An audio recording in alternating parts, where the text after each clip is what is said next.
Yesterday, Elon Musk, the head of SpaceX and the Doge Committee, indicated that he wanted the International Space Station to be deorbited early. He posted on social media, "It is time to begin preparations for deorbiting the space station. It has served its purpose. There is very little incremental utility. Let's go to Mars." And also, "The decision is up to the president, but my recommendation is as soon as possible. I recommend 2 years from now." Let's back up. The International Space Station is not meant to last forever. The earliest date I could find as to when it was supposed to originally be retired was 2016. Someone tell me in the comments if there was an even earlier date. There probably was. In 2010, during the Obama administration, it was extended to 2020. And then in 2014, it was extended once more to 2024. Then during the very end of 2021, in the Biden administration, it was extended once again to 2030.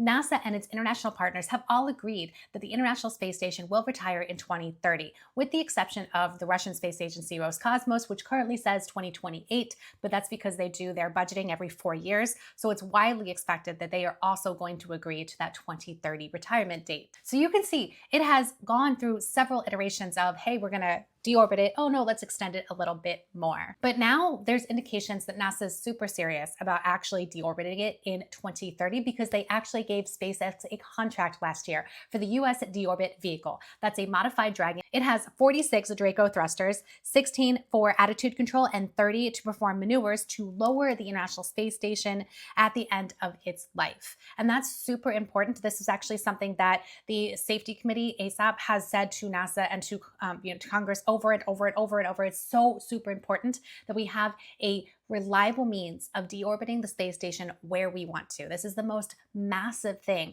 that humanity has ever put in space. It cannot land on people. It cannot land in an uncontrolled manner. So a deorbit vehicle is essential. And that is why NASA awarded this contract to SpaceX to develop this deorbit vehicle. The contract is almost $1 billion.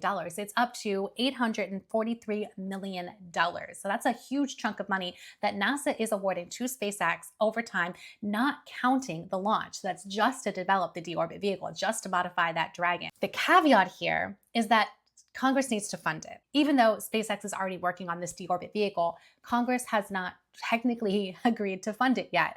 Last year, Bill Nelson, the former administrator of NASA and also former senator, was practically begging Congress, I think he even used the word beg, to fund a deorbit vehicle because it's so vital that we have a means of deorbiting the space station safely. Now, the deorbit vehicle that SpaceX is currently contracted for, it's supposed to be delivered sometime between August 2028 and May 2029.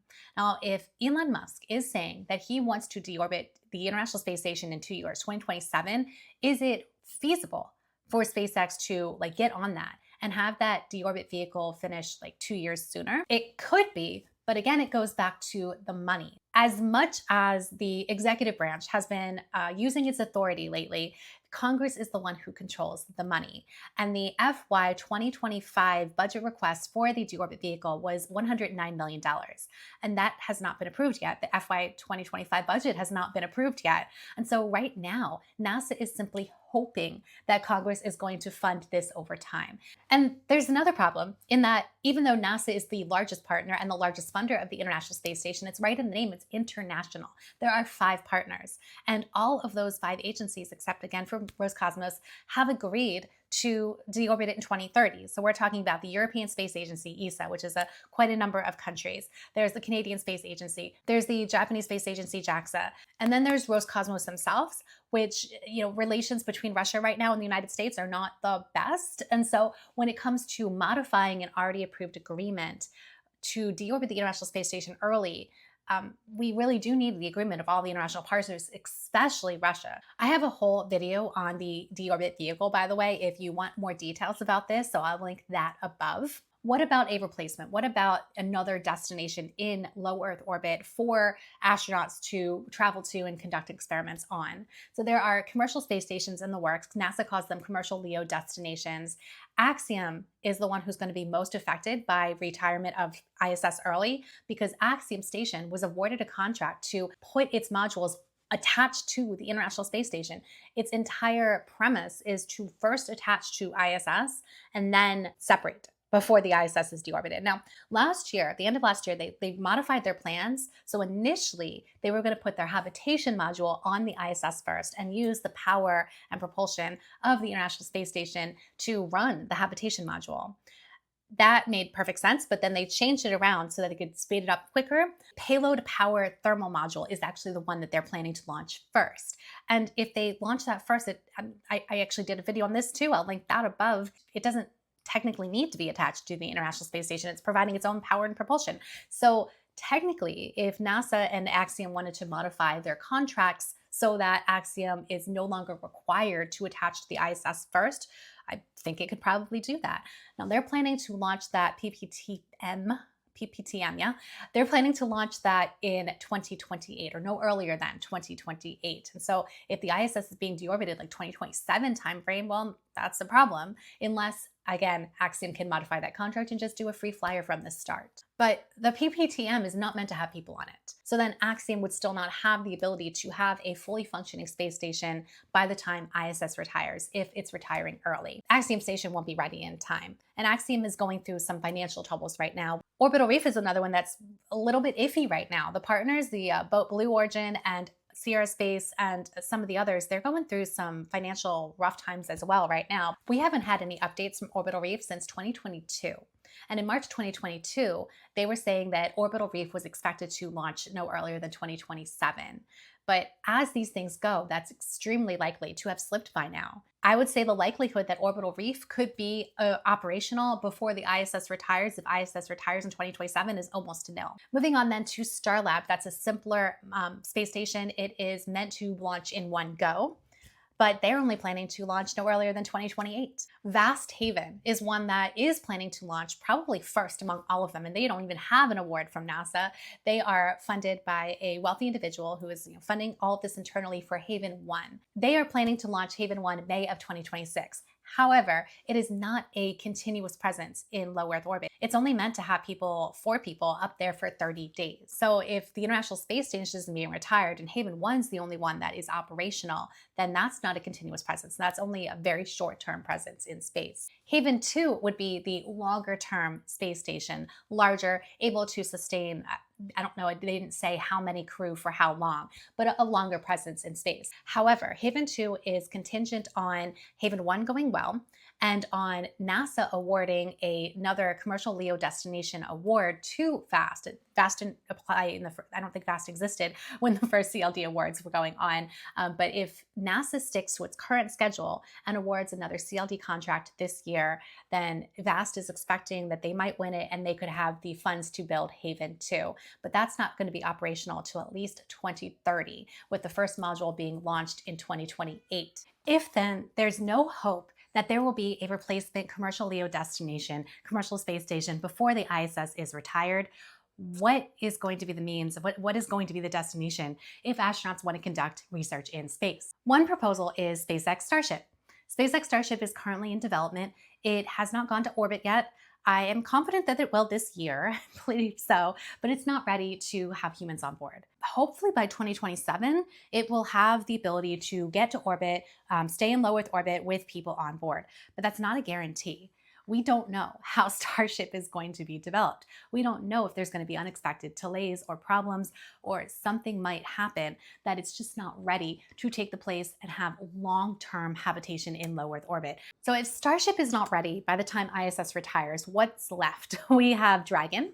Free-flying Dragon missions have been 3 to 5 days. The Polaris Dawn mission, which is the most recent mission from last year, that one was just under 5 days long. Fram 2, which is the next commercial free-flying Dragon mission, they're planning for 3 to 5 days.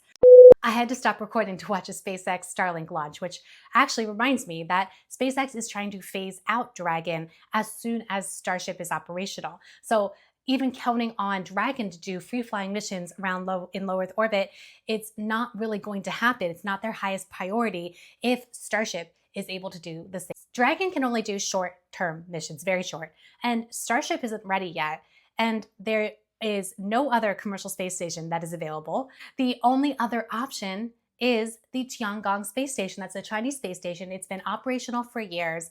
China has already been working with its international partners to do science experiments on the space station, their space station.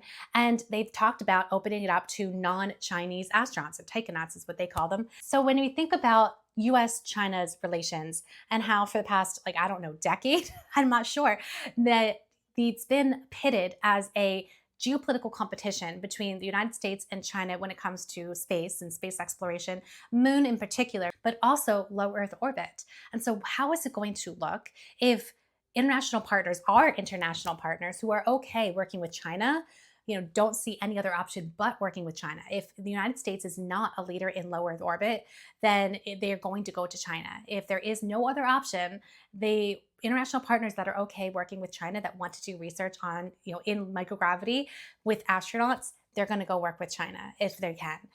So it's just not a good look for US leadership is what I'm saying. We want to have the option available for our international partners to work with us in microgravity conditions. Senator Ted Cruz, who is now the chairman of the Senate Commerce Committee, he had a very similar opinion very recently at a conference. And I'm taking this quote from a Jeff Foust article. I'm linking articles down below in the description, by the way. He stated, abandoning LEO in some well-intentioned but misguided effort to focus on the moon or only on Mars would allow China to fill that void, driving a wedge between the United States and our partners. Congress is really going to push back on the idea of what they call abandoning LEO, deorbiting the International Space Station before there is a US alternative in place. The idea of the International Space Station is to learn how to live and work in microgravity conditions. The International Space Station has been up there for a while. We've been doing we've been doing microgravity research for a while, but in terms of length of time that an astronaut has been in space, it's just a bit over a year. The Russians hold those records. It takes longer than that to get to Mars. So this is good preparation for learning how to live and work in a microgravity environment and understanding how the human body and the human mind reacts to long-term microgravity conditions to prepare to go to Mars. Some people believe that if we cancel the ISS early, that money, that approximately $3 billion that's spent on ISS each year, then that will go to something else within space exploration. But that's not guaranteed. That's not how it works in the budget. If the ISS is retired, that $3 billion per year that's going towards transportation and operation costs to the ISS, it goes back into the US Treasury. It's up to Congress to decide if it goes into something else, such as going to Mars. And just a quick story, this whole concept is not new, because 9 years ago, I attended a meeting with Buzz Aldrin where he was advocating retiring the ISS early to go to Mars with his Aldrin Cycler concept. Obviously, that didn't happen, but this is not a new concept, and we've always pushed back on that idea. The Obama administration, President Barack Obama, during his speech in April 2010, he advocated sending humans to Mars and using commercial vehicles to do so. The International Space Station has conducted almost 4,000 investigations with over 100 countries. So this is something that we've come to rely on, and it will be a huge disruption to all the investigators out there if we don't have a microgravity destination in low Earth orbit. And just on a personal note, I am biased. I totally admit that I'm biased because my first full-time job was working on International Space Station research. And so I understand the need to retire the International Space Station because it is quite old and we do need to move forward. I will definitely shed a tear when it is gone. Now, if you are curious about this whole moon to Mars thing and what is happening within the new Trump administration and Elon Musk's, influence, let's say, with the Trump administration, watch this video next.